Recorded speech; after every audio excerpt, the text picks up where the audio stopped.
Bonjour à tous, moi c'est Aude. Alors pour ceux qui ne me connaissent pas encore, je viens vous présenter rapidement qui je suis et qu'est-ce que je viens faire ici sur Slash. Être sur Slash pour moi c'est l'aboutissement d'un long cheminement. Tout ça, ça a commencé en fait lors des attentats de Charlie en 2015.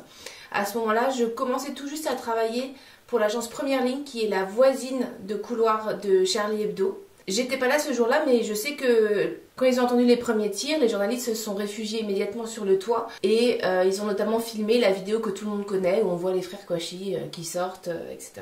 Quelques jours seulement après l'attentat, on s'est rendu compte d'un truc incroyable, c'est que apparemment on était nous-mêmes au cœur du complot. On a vu des articles hallucinants de gens inconnus. La vidéo était falsifiée, les journalistes étaient au courant de l'attaque, les journalistes faisaient même partie du complot. Alors quel complot on sait pas bien, la CIA, les juifs, les francs-maçons, enfin bon, c'était du délire. Et toutes ces espèces de vérités qui inondaient la toile, elles avaient été professées par des gens qui ne nous avaient pas passé un coup de fil, qui s'étaient même pas déplacés à la rédaction pour nous rencontrer. C'est-à-dire que ils balançaient comme ça des choses sans avoir fait le début d'une enquête. Et les gens les croyaient. Et ça se répandait partout. Ce qui présentait donc comme une espèce d'enquête, de vérité, etc. sortait en vrai tout droit de leur imagination. C'est vraiment à ce moment-là que j'ai découvert tout un côté incroyable d'Internet. Tous les jours, toutes les heures, presque toutes les secondes, il y a des gens sur le net qui réussissent quelque chose de complètement incroyable. Et ils gagnent de la notoriété tout en abusant de vous, de nous, de notre crédulité. Ils comptent en fait sur le fait qu'ils vont vous dire quelque chose qui va vous séduire assez ou vous endormir assez pour que vous grattiez pas plus loin. Donc moi qui ai en tant que journaliste l'habitude de me méfier de tout ce qui traîne sur la toile, d'enquêter, de ne rien croire tant que c'est pas véritablement prouvé, quand je me suis aperçue de ce problème énorme, je me suis dit que je pouvais pas ne rien faire. J'ai pensé que j'avais un savoir-faire qu'il fallait que je partage avec les gens. J'ai d'abord monté une association avec des collègues journalistes qui s'appelle Fake Off. On va dans les collèges, dans les lycées pour essayer d'aider les jeunes à ne pas se faire piéger sur internet.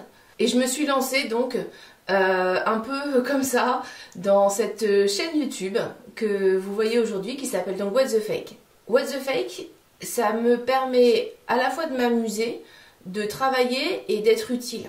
L'idée elle est assez simple, c'est juste d'utiliser l'humour pour rappeler par exemple quelques principes essentiels, comme je le fais dans ma toute première vidéo qui s'appelle Qui dit prouve. C'est à toi de me prouver par A plus B que ce que tu dis est vrai, vraiment vrai. Le Canard enchaîné, quand ils disent que Pénélope elle a été payée 800 000 €, ils ont des fiches de paye entre les mains. Cache Investigation, quand ils vous disent que vos meubles Ikea ils sont truffés d'arbres bicentenaires, tricentenaires, ils sont allés sur place, ils ont interviewé les fournisseurs, Ikea, ils ont rencontré les gens, ils ont confronté les différents points de vue, ils ont fait leur enquête. À travers cette chaîne, j'essaye aussi de montrer un petit peu la base, mais vraiment la base du travail journalistique. Hello, téléphone.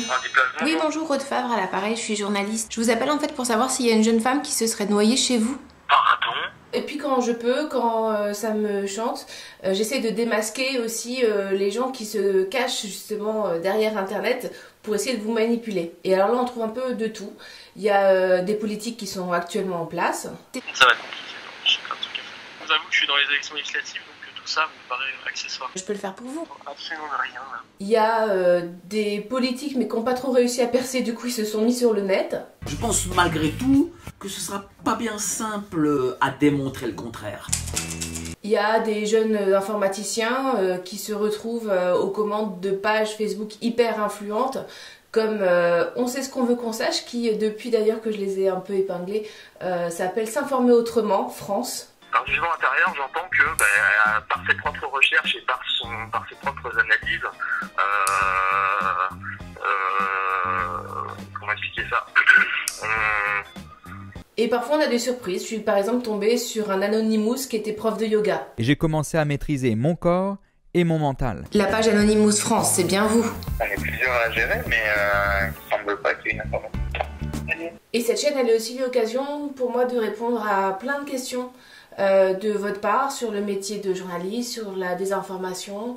C'est ce que j'appelle les what the fuck, les what the frequently asked questions. Je précise aussi pour tous ceux qui vont essayer de fouiller le mal, je sais pas quoi, moi je suis ni de droite ni de gauche, je m'en fous complètement. Moi je suis juste pragmatique et qui n'a pas envie de se faire mener en bateau. Voilà. Et j'espère qu'on est assez nombreux à l'être. Donc après 1 an à faire ça dans mon coin, sur mon temps libre que j'avais pas trop en vrai, j'ai été contactée par France Télévisions pour intégrer l'équipe de Slash. Et je pense en fait que ça peut être une super opportunité de porter le message un peu plus loin, d'aider davantage de gens à comprendre le métier de journaliste, à comprendre aussi comment fonctionne la manipulation sur le net.